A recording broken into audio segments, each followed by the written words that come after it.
For what purpose does Mr. Big seek recognition? Move strike the last word. Gentleman is recognized. Thank you. It's my understanding that the purpose of this bill in the ANS is actually to provide a choice of forum for the victim of sexual harassment and sexual assault. That's my understanding. And I think that is a worthy and noble cause.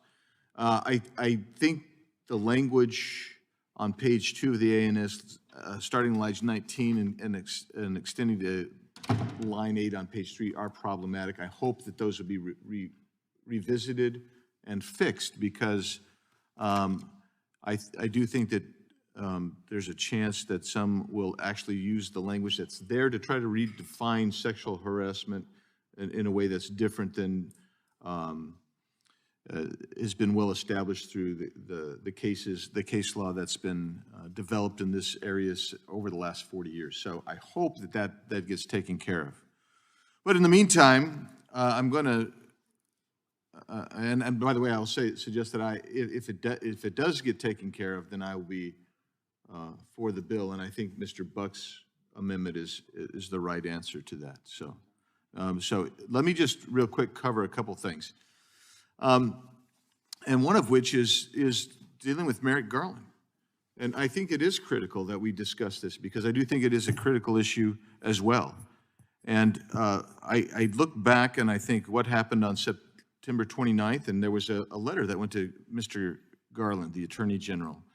And within a few days, on October 4th, he issued a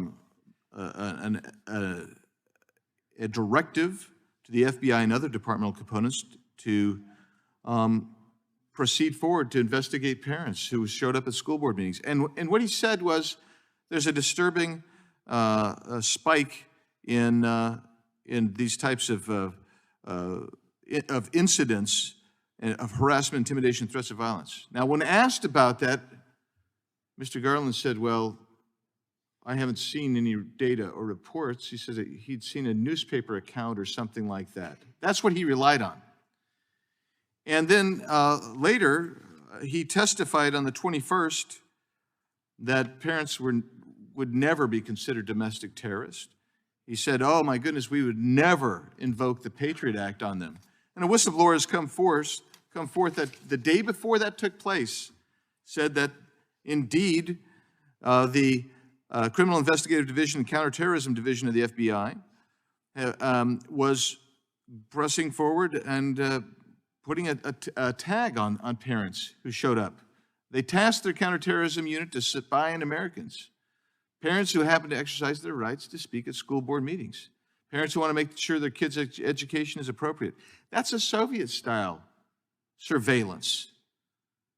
So I'm left saying, well, either he didn't know what was going on, in which case that ought to give us real major pause for concern, or he did know and he lied and perjured himself on both points with regard to designating parents as terrorists and use or misuse and abuse of the Patriot Act. On both of those. So you got reports from the whistleblowers that, and we actually have a copy of the memo. We have a copy of the memo that was issued.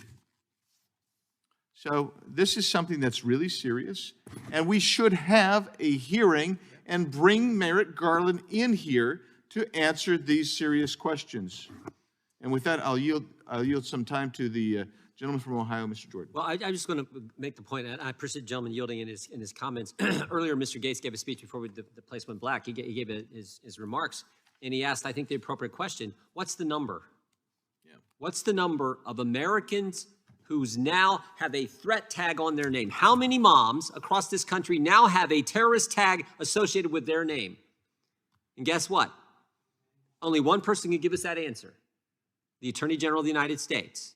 Thanks for watching. The kids need our help. Join People's Fight to get involved.